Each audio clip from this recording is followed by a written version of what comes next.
छेदे विकल्प समस्ता परमानंदे नित्य तृप्ता तैसिया गुरु पासी परमार्थ सुनिश्चितार्थ साधावा वास्तविक पाहता तसा परमार्थ परमार्थ केल्याशिवाय होत नाही महाराज.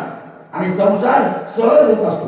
सहज घडलेली घटने तुमच्या प्रारब्धतेना तुम्ही झोपून आले तरी मिळणार आहे महाराज. प्रारब्धीची बरे पोट कर्मय होय ज्याचे त्याचं कर्म उदाहरण. एक माणूस म्हणतो हा मजुरी होतो हा श्रीमंत झाला आणि श्रीमंत झाला त्याचं प्रारब्ध तसं प्रारब्धाने सगळं भोग भोगत असतात.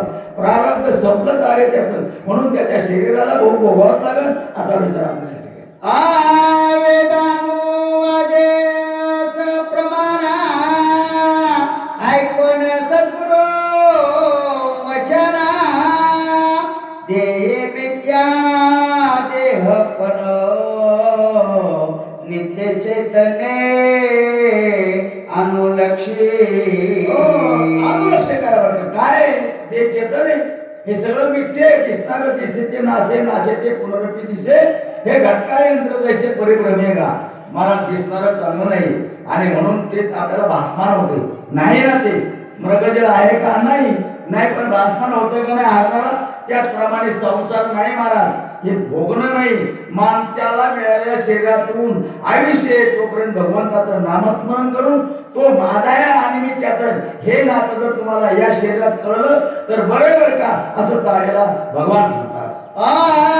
अनुलक्षिता चैतन्य घना परमानंदी मूर्छापना श्रीराम कृपा पावले पूर्ण देहाभिमाना विसरले. देहाचा जो अभिमान होता तो विकल झाला महाराज.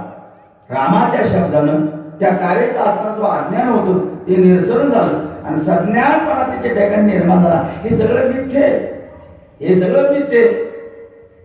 5-6 जण भाऊ होते महाराज. 5-7 जण वायला निघायचा तो माझ्यासारखा तो पंढरपूरला 4 महिने चातुर्मास करीत होता दरवर्षी 12-14 वर्ष आणि वायला निघायचे.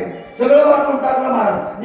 कडची गाडी पक्कड पक्कड धरायची म्हणजे बघून धरायची पक्कड राहिली. तिच्यासाठी 3 महिने असताना त्याचा आस्कार वाटण्या व्हायला तो पंढरपुरात राहणार ही